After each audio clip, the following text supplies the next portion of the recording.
Canales Comunitarios Regionales del Ecuador Asociados, SECREA, presenta Realidad Nacional.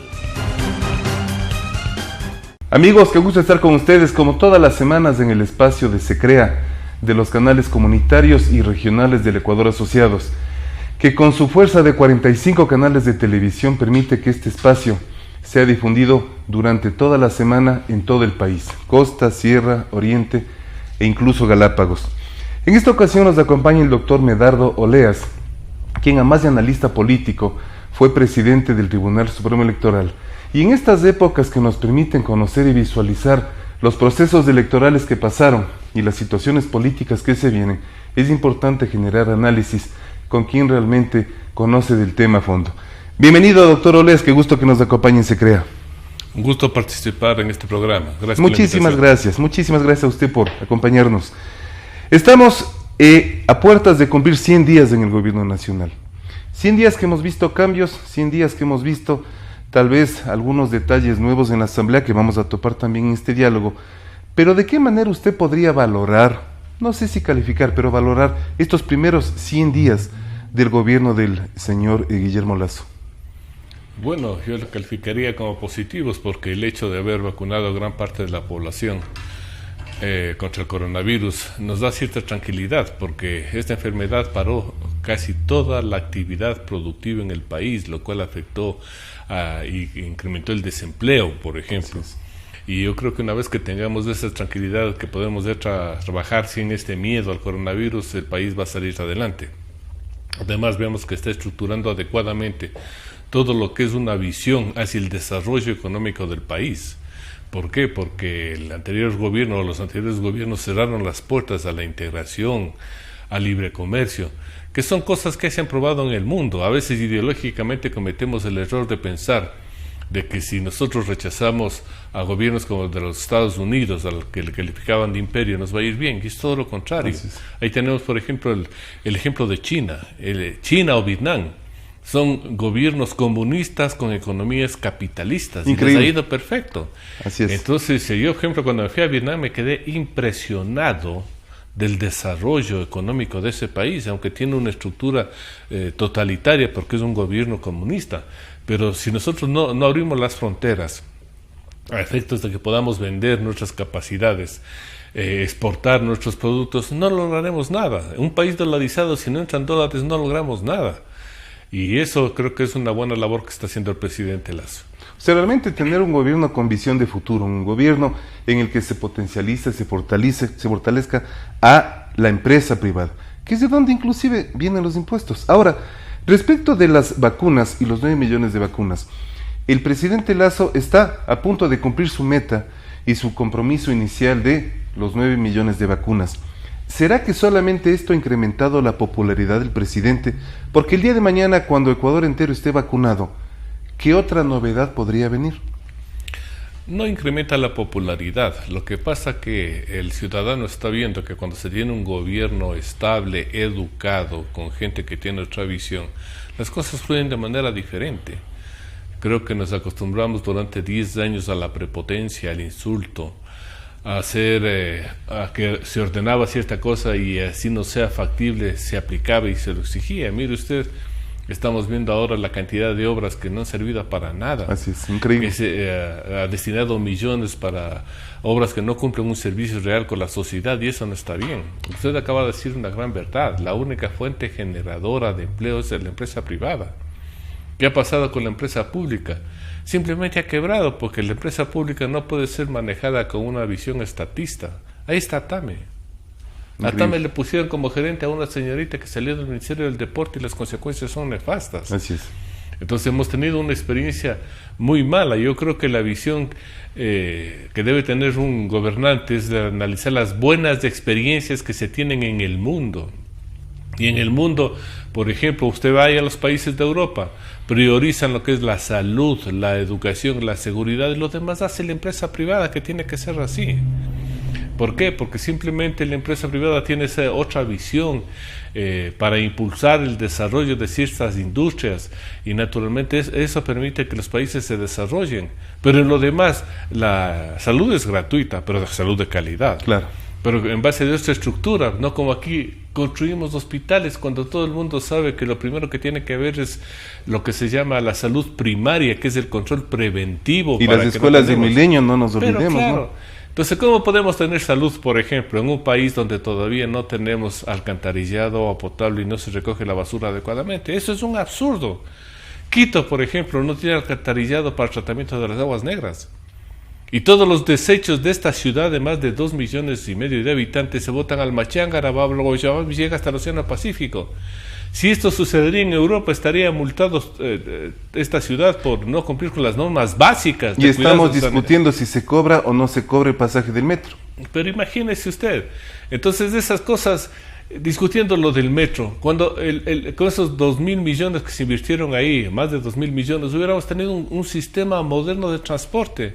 Cuando se propuso, por ejemplo, el tren que vaya desde Calderón a Tambillo de superficie a un costo de, creo que era menos de 500 millones, ¿por qué no se le hizo eso? Y hacemos un pedazo de un metro que nadie sabe cómo manejar. Entonces, aquí no se discuten los grandes problemas. Nos quedamos con una clase política enancada en el pasado, con ciertos sectores sociales enancados en el pasado. Yo, por ejemplo, cuando veo las propuestas que hace el sector indígena, repiten lo mismo desde hace 30 años. No han cambiado el discurso. No al incremento de solo la gasolina. Los actores, pero el discurso es el mismo. Es el mismo. No presentan, por ejemplo, proyectos adicionales.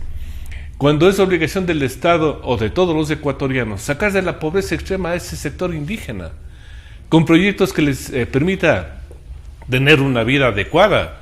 Por ejemplo, un gran plan de arborización que se encarguen ellos de hacerlo en sus comunidades, que sería fantástico. Yo he propuesto que en vez de darles el bono de desarrollo, no les den un centavo con el bono de desarrollo. Vayamos a las comunidades pobres. ¿Cuántos habitantes hay aquí? Hay tantos. ¿Cuántas personas están habilitadas para trabajar? Perfecto. A ustedes se les paga el salario básico, más 13º, más 14ª afiliación al IES. Pero cada uno, para cobrar el sueldo, me siembra 5,000 árboles. ¿Usted se imagina los millones de árboles, especialmente pino, que se puede sembrar en la Sierra Teca, en la costa? El país se transformaría. Porque los árboles son el futuro no solamente para el desarrollo, por ejemplo, cambiar de criterio. Usted va al páramo y tiene una casa de concreto, cuando podríamos tener una casa de madera. Y exportar la madera. O como se hace en otros países, en Holanda cogen las sillas y queman para producir electricidad. Pero aquí no se hace absolutamente nada. Seguimos peleando por el derecho de la concesión del agua. Pero señores, si las secas que se construyeron en la colonia son las que están alimentando el agua. Pero es que ahí entra muchísimo lo que usted decía hace unos minutos. En años anteriores, no muy lejanos, tal vez en la década anterior, acostumbraron a la sociedad, acostumbraron a muchos sectores sociales populares a recibir, pensando que esos proyectos políticos iban a perdurar por muchísimos años, y se fueron. Y lastimosamente el ser humano es un ente de costumbres. Nos acostumbraron y lastimosamente esa capacidad de emprendimiento, de empuje, de preparación, se ha ido perdiendo. Yo creo que ahora la nueva generación, por el contrario, ya va teniendo otra visión. Exactamente. Pero también seguimos con esas taras históricas. El otro ejemplo. Tenemos el peor código de trabajo. Y las centrales sindicales dicen de que ellos van a tomarse el país porque no quieren que se reforme el código del trabajo. Yo les hago una reflexión. La Constitución dice que el derecho es un deber del Estado dar trabajo a todo el mundo.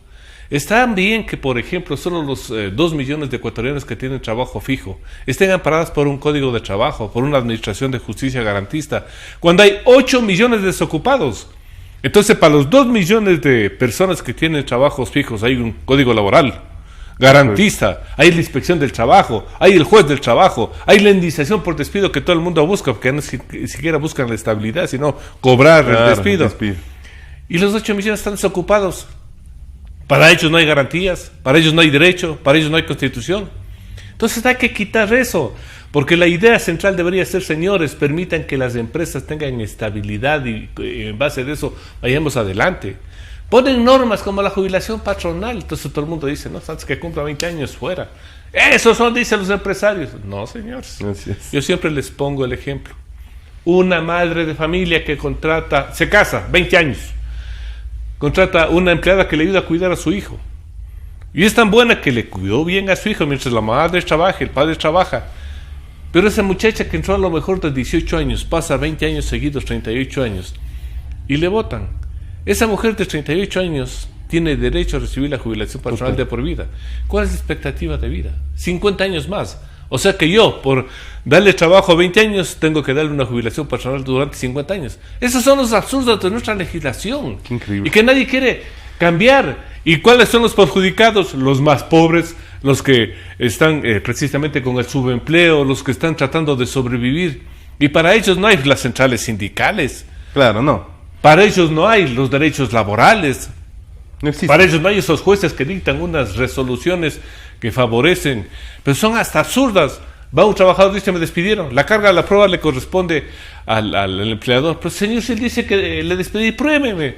Entonces, mire usted, estas cosas detienen el desarrollo del país.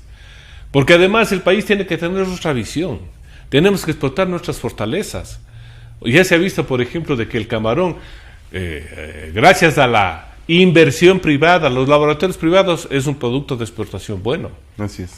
Lo mismo, por ejemplo, los otros productos como son el cacao, el café que ya está saliendo. Pero nosotros tenemos que cambiar de visión y explotar lo que tenemos. Por ejemplo, un turismo comunitario sería fantástico. Pero ¿quién va a venir al Ecuador?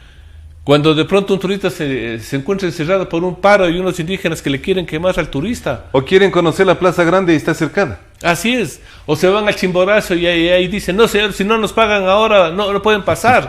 Entonces, señores, cambiemos. Por eso lo que está haciendo el señor Issa con su grupo de gente después de quemar Quito es reprochado ya por toda la sociedad. Así es. Porque no tienen una visión, no tienen un plan. Así es. Porque como les dije, si quieren agua, pero señores, hay como darles agua, pero no al estilo de ellos. Yo administro, dice la SEC. No administres la SEC. Hagamos a la inversa. Pongamos tubos en la captación. Genere, produzca, impulse. Generemos tubos. Bajemos generando electricidad y demos riego por goteo.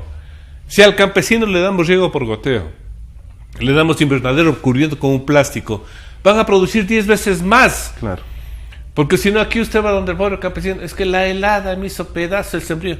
Pero claro, si no tienen protección. Pero es sencillo como acordarse lo que pasaba cuando muchas empresas privadas en la década, que no nos queremos referir mucho, pero toca poner como ejemplo de lo que no se debe hacer.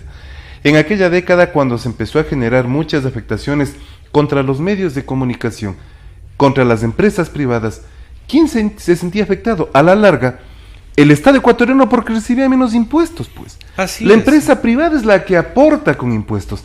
Como usted acaba de mencionar, aporta con posiciones laborales para que los ecuatorianos trabajen de manera digna. Pero al irse contra el sector privado, ¿quién se afecta? El Estado ecuatoriano. Le voy a poner dos ejemplos. El del combustible. No se sube, dice la tarifa del subsidiada de combustible porque eso afecta a la economía. Mentira. Ha subido el diésel casi el doble y no ha subido los productos como dicen ciertos sectores. Pero hay hechos que sí se deben analizar. La provincia de Tulcán creo que consumía 80,000 galones de gasolina mes. Con la subida del precio del combustible ahora compran solo 40,000. Yeah. ¿Eso qué significa? Que lo estaban vendiendo a Colombia. O sea que nosotros estábamos subsidiando el contrabando a los que no pagan impuestos y a los que utilizan el combustible para el narcotráfico. Lo mismo, salió un moralista ese que nos gobernó 10 años. Hay que subir, dice, el impuesto a los licores. Pero señor, una botella de whisky que costaba aquí 50, en Perú costaba 10. Y pasaban todo por contrabando. ¿Qué pasó? Dejó el Estado de cobrar impuestos. El éxito está en poner unas tarifas adecuadas de impuestos, no muy altas para evitar la evasión, porque está comprobado que un impuesto muy alto provoca la evasión. Generar trabajo, generar industria, generar comercio, generar una serie de negocios. Para cobrar los impuestos y esos impuestos, dedicarlos exclusivamente ¿a qué? A la educación, que todavía tenemos una educación deficitaria, a la salud, que todavía estamos en pañales, y a la seguridad, que es importante. Con las tres cosas yo creo que saldríamos adelante, porque lo que tenemos que hacer primero es educar a los ciudadanos. Las escuelas, usted va a cualquier país en el mundo, vaya a Estados Unidos, ahí les dan educación gratis con alimentación. ¿A quién se le ocurre darle un pan a un niño que llega sin desayuno? Entonces, son conceptos que hay que cambiar, pero no le veamos al Estado como el que me tiene que dar todo, ¿no? Así es. Me tiene que dar todo. No es así. Esto debe cambiar si las nuevas generaciones, como se decía al inicio, las nuevas generaciones deben comprender y al mismo tiempo comprometerse con el desarrollo del país. Vamos un poco al tema electoral. Se había comentado días atrás una verdadera reforma política para lo que se podría venir en el futuro. ¿Cómo plantea usted ese detalle, siendo expresidente del Tribunal Supremo Electoral años atrás? Y claro, viendo los últimos episodios políticos que hemos atravesado en el país. Sobre eso estamos trabajando con Participación Ciudadana sobre algo muy importante. Son los partidos políticos. Porque democracia sin partidos políticos no puede subsistir, existir, perdurar. Nosotros no tenemos partidos políticos ni movimientos. ¿Por qué? Porque solo se activan este grupo de amigos ante una elección. Nada más. ¿Qué debe hacer un partido? Un partido tiene que trabajar en forma permanente antes de un proceso de elección, capacitando a sus afiliados, formándoles para que puedan ellos acceder a cumplir una función pública como concejales, como alcalde, como prefecto, como asambleístas, como presidente, como ministros. Esa es la formación que le corresponde hacer al partido político. De acuerdo. Entonces, para eso tiene que tener afiliados. Aquí nos pusieron una ley con los adherentes, que los movimientos, y llegamos a tener 280 movimientos que solo sirven para gautizar el sistema electoral. Entonces, la reforma va en fortalecer al partido. Los partidos tienen que ser nacionales, ideológicos, programáticos y naturalmente tener afiliados empadronados, de manera tal de que podamos tener la renovación permanente de las directivas para evitar que los dueños del partido se tomen y se queden indefinidamente. Años. Hay un partido que tuvo 24 años como director, uno. Qué increíble. Otro 12 años, el otro 8 años. Entonces, señores, si no hay democracia interna, ¿cómo pueden ellos participar en o fortalecer la democracia externa? Entonces, por ley, empadronados. Partido político que no tenga un mínimo de 25 o 30 mil afiliados no puede estar vigente. Y en todas las provincias empadronadas. Vamos a elecciones internas, votan a todos los candidatos. Entonces uno, si yo me afilio porque tengo el derecho de que se escuche mi voz o pueda ser candidato. No que venga el dueño del partido y diga, tú eres director o tú eres candidato. Lo mismo con padrones electorales, se hace la democracia interna, para que se ponga a los mejores hombres que han estado ahí capacitándose. Y además, como le digo, el partido es el punto intermedio entre lo que pide y quiere la sociedad y el poder político. Entonces ellos tienen que estructurar todo lo que son los planes y programas para manejar. Por ejemplo, los partidos políticos de este rato deberían estarnos estructurando planes para manejar el problema de la seguridad frente al problema carcelario. Yo no he visto que un partido político tenga una solución. ¿Por qué? Porque no analizan. Los partidos políticos además hacen lo que se llama los gabinetes de la sombra. O sea, el partido político que están en la oposición, que es un derecho, porque la oposición no es el grito en contra del gobierno, sino la oposición es el análisis de lo que hace el gobierno para cuando hace mal una cosa, de alternativas de solución. Entonces, los partidos modernos tienen grupos que hacen el seguimiento al ministro de Educación, al ministro de Salud, al de Relaciones Exteriores, al de Economía. Entonces, se van preparando en esas áreas. Y van analizando si esas políticas públicas están bien realizadas o están mal realizadas, y van dando sugerencias, van creando proyectos. Entonces tenemos a grupos, lo que se llama el tanque de ideas, ciudadanos que están pensando cómo manejar adecuadamente el país, con una política visionaria que dé solución a los problemas y naturalmente dé tranquilidad y bienestar, porque para eso está la política. Exactamente. Aquí lamentablemente los revolucionarios pensaron que la política es la toma del poder, y ahí está el ejemplo de Cuba, Venezuela, Nicaragua, Argentina, países quebrados. Entonces la política no es para eso, ¿no? Tenemos dignidad, pero con una pobreza absoluta, señores. Y ahora en México. Tenemos libertad, pero si están huyendo, nadie quiere quedarse en Venezuela. Claro, exactamente. Abren las fronteras en Cuba, se quedan sin cubanos. Entonces, no, pero esa es la dignidad, la revolución. No, señores, la cosa es diferente. Uno lo que quiere es tener un gobierno que me dé estabilidad, que yo sepa que por lo menos puedo educar a mis hijos en una escuela que no me cueste. Porque aquí, como todas las escuelas son con profesores mal pagados, uno, ¿qué es lo que busca? Trabajar para darles una educación en una escuela privada. Como no funciona la seguridad, ¿qué es lo que tiene que hacer? Buscarse una empresa de seguridad para que le cuide. Como no funciona la salud, ahí están las empresas de salud privadas. Entonces, ¿dónde estamos? Cuando los recursos están siendo mal canalizados, desperdiciados. Solo que admitimos que un presidente se compre 2 aviones para estarse paseando. Entonces, ¿cuál es el concepto? El concepto tiene que ser cambiado. Partidos políticos modernos, los movimientos. Los movimientos solo pueden ser provinciales. Qué bien. No pueden ser no nacionales. Y solo pueden presentar candidatos a prefecto, alcalde, concejales, juntas parroquiales. Ni siquiera podrían presentar candidatos para la Asamblea Nacional. Porque la Asamblea Nacional es un organismo nacional encargado de dictar leyes para todo el país. Para eso están los municipios con las ordenanzas para dictar las normas de aplicación en la ciudad. Entonces le damos un carácter nacional. Estamos pidiendo que desaparezcan los distritos electorales para que la votación sea provincial, para mejorar la calidad de la representación. Y en todo este proceso, toda esta excelente iniciativa, ¿de quién dependería para que al final sea aprobada y se empiece a aplicar? Esa es la parte más crítica. Claro, porque... ¿Depende de quién? De los interesados que quieren mantener el statu quo. Claro. Ese es el nudo que nosotros tenemos que desarrollar y romper y buscar que se lleve adelante. Cuando, por ejemplo, se planteó que desaparezca el Consejo de Participación Ciudadana y Control Social con la presentación de firmas, la Asamblea no le hizo caso. Así es. Entonces, señores asambleístas, ¿no dicen que el poder radica en el pueblo? Pero es que eso dice el papel, pues. Exacto. Eso dice el papel. Pero después son los amarres de la Asamblea los que permiten que no suceda eso. Claro. Entonces, pero vendiendo esta idea de la reforma en la forma puntual, como lo estoy haciendo, quizás entienda que eso es bueno para el país.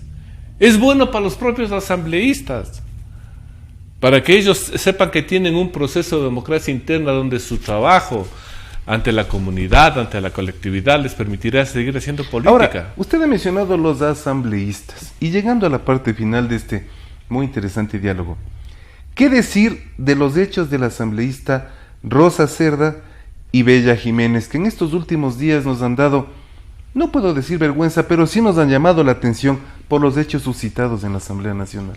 A ver, estas cosas tienen que ser analizadas con mucha seriedad.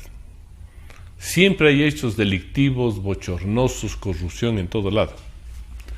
Y lo que está haciendo la Asamblea está bien, sancionándoles, que les destituya, que los saque.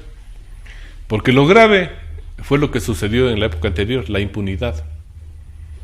Señor, si cobró $1 millón a Odebrecht, no dice, son negocios entre privados. Entonces yo creo que lo que está haciendo la Asamblea para mejorar el desprestigio que tenía, está haciendo bien. ¿Por qué? Porque 2 frutas prohibidas no pueden contaminar al resto. Yo creo que debería sancionarles a las 2, sacarles a las 2 a efectos de que la Asamblea tenga ahí sí un buen ejemplo. Somos 137 y si 2 están malos, los 135 funcionan. Claro. Es lo mismo como en la administración de justicia, hay 2, 3 o 10 o 20 jueces malos, pero los demás son buenos.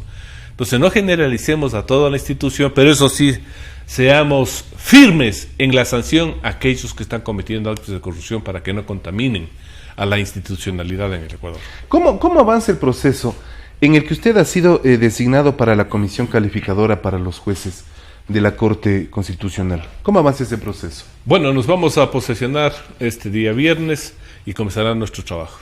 Es un trabajo de mucha responsabilidad porque, como le dije, la institucionalidad del país requiere jueces probos, con ética, transparencia. No solo deben conocer la ley, sino que tienen que tener una trayectoria transparente. Qué bien. Entonces, esa es la parte más complicada para los miembros de la comisión nominadora, porque... Qué responsabilidad, además. Sí, pero yo estoy poniendo una serie de requisitos. A ver, Está señores, bien. los candidatos me presentan la declaración de impuesto a la renta los 5 últimos años. Porque una persona que no haya declarado impuesto a la renta, si está ejerciendo la profesión, entonces es un mal ciudadano. Porque a mí me admira colegas que están en Mercedes-Benz cuando no declaran impuesto a la renta. Por favor, es un acto de corrupción. Entonces, comencemos, declaración patrimonial. Si usted dice que gana $2,000, $3,000 y tiene una casa de $1 millón, por favor, ¿de dónde? No. Entonces, hay mecanismos y lo vamos a hacer. Lo vamos a hacer porque yo creo que ahora tenemos que garantizar que los jueces a futuro sean jueces idóneos para enterrar las famosas cortes cerveceras de antaño, o los jueces que iban a cumplir consignas del presidente de la República. Eso se acabó. El Ecuador del futuro tiene que tener instituciones sólidas, profesionales, con funcionarios que actúen con ética, coherencia y también conocimiento en la materia. Tenga usted la certeza, doctor Oleas, de que los medios de comunicación que de manera transparente todos los días informan, porque hay medios y medios, pero los medios de comunicación que de manera transparente, objetiva, con compromiso social informan, tendrán ustedes de ahí un gran apoyo en beneficio de informar, porque para eso está el medio, de informar lo que realmente sucede. Le queremos agradecer muchísimo por este diálogo. Quedan muchísimos temas que se habían analizado por parte de algunos colegas de medios de comunicación que habían sugerido justamente preguntas para usted, pero es una participación que tendrán muchísimas más. Doctor Oleas, muchísimas gracias a usted. Gracias. Y con ustedes, amigos, hasta la próxima semana. Transmitida por Unción, Nordvisión, Color TV, Oca TV, Canela TV, TV+, UCSG Televisión, Costranera, ABC TV, TV Norte, V Televisión, TV Agro, Manavisión, TV Manavita, Saracay TV, Teleandina, RTU, Asomavisión, Telesucesos, Unimax, Ecovisión, Lidervisión, TBS, Ecuavisión, Telegalápagos, Telemar, Televisión Católica, Los Encuentros. Canales comunitarios regionales del Ecuador asociados. Se crea, presentó Realidad Nacional.